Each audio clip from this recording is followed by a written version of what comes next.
People crash through life in ill-fitting shoes, not knowing left from right, but a strong sense of right and wrong.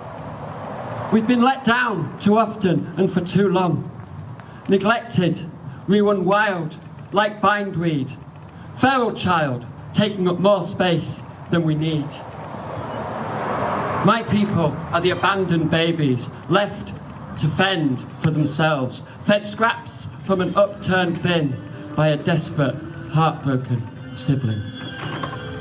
My people don't ever get the breaks. They are streetwise souls who have fought every single step of the way, grinding out life with grit and wit and wiles. I've dropped out of society, I say it proudly, wearing it like a medal for breaking free, not doing what was expected, but getting arrested, that was never part of the plan. Now dumped in this hopeless place, unable to show my face within a mile of the crime scene. Fixing a granite grin, I wrap another layer around my barbed wire heart and start again. We know the madness of the hostile system, sofa surfing and kicking around the unsafety of the streets. A lifetime wasted pushing for another severe hardship payment to be spent on booze and fags and nothing to lose. My people are the underdogs, the voiceless, the ones who need help to join the dots, the ones who've been hurt and lied to as they stand and demand answers.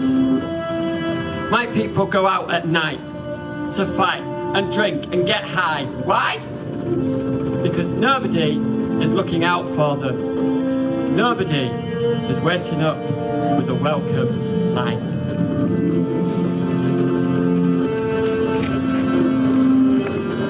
No one's waiting at home, and the dark scares when I'm on my own.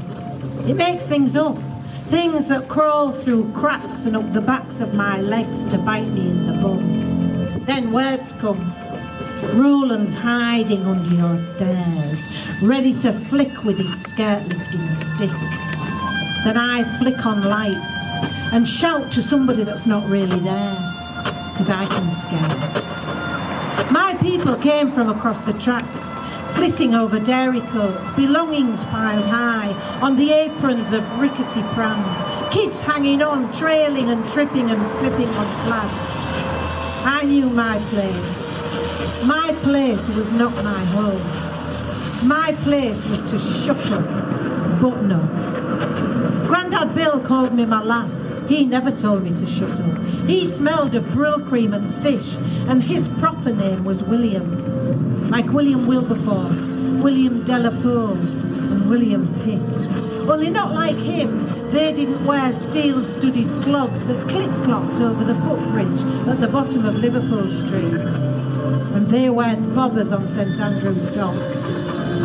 And not like them, Grandad Bill wasn't a Lord Mayor, and he didn't work in Parliament. Not that Parliament would have had him anyway. Grandad Bill was famous because he got smacked in the gob with 20 stone of wet fish. It nearly killed him. We never thought he'd see the light of day, and my mum said he should have bobbed out the way. I cringe at the ones that come in the middle of the night and try to wheel me and deal me and steal my sanity. Nice ones only ever come when you're happy. 1,500 miles away, and I could smell the rain that Mum said wouldn't stop. The telephone line drawing the distance between us together. I left my people. She said she was happy enough, had as much as was necessary and couldn't ask for more. The thing is, I know my people for sure, and I feel the words that they never say. I stepped down from the train. Pull, soak me in your mucky, merciless, glorious rage. Because I'm back again, to begin, in this city I grew up in.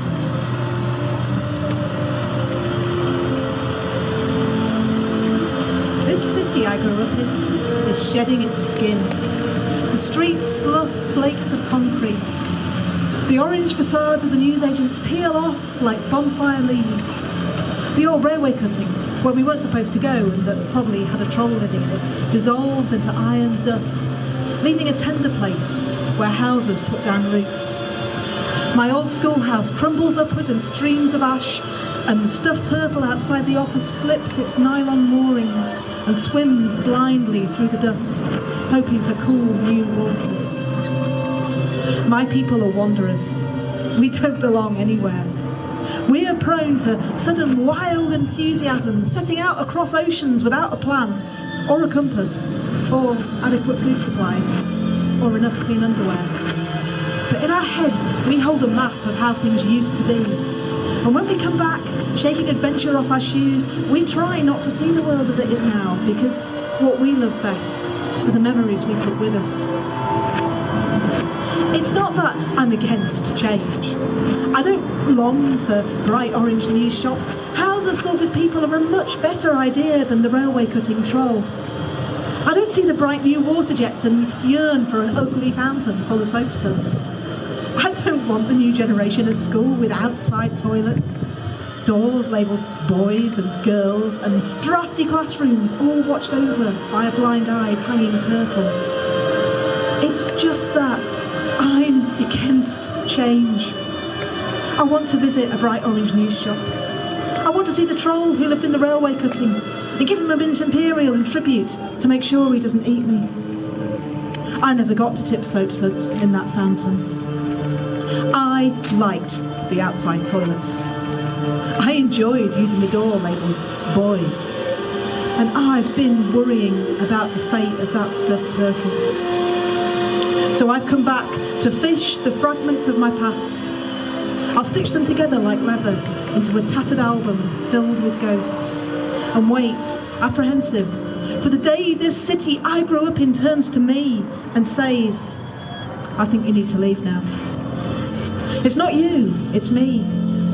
While you were gone, something happened, and I am not the same. Something happened, and I've fallen out of love.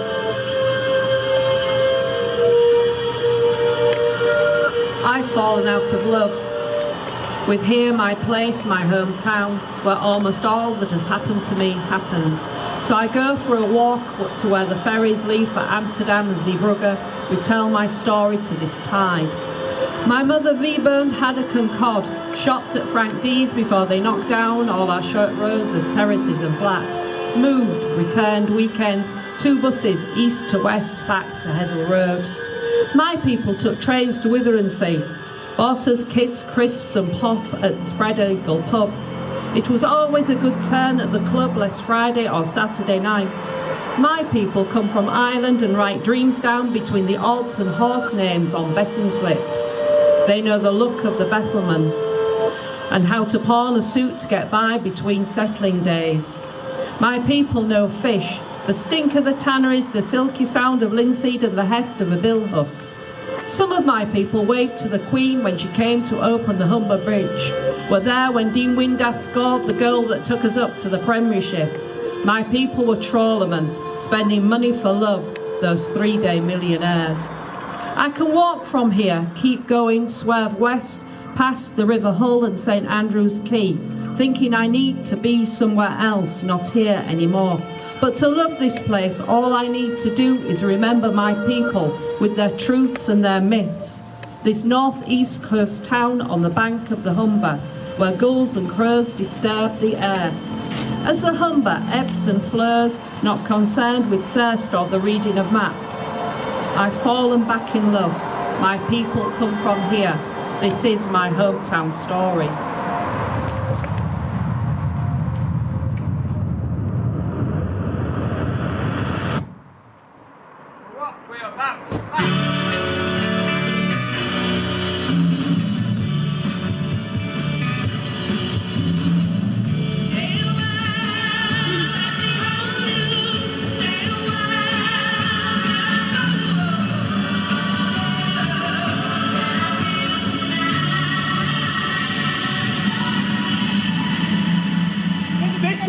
Ladies and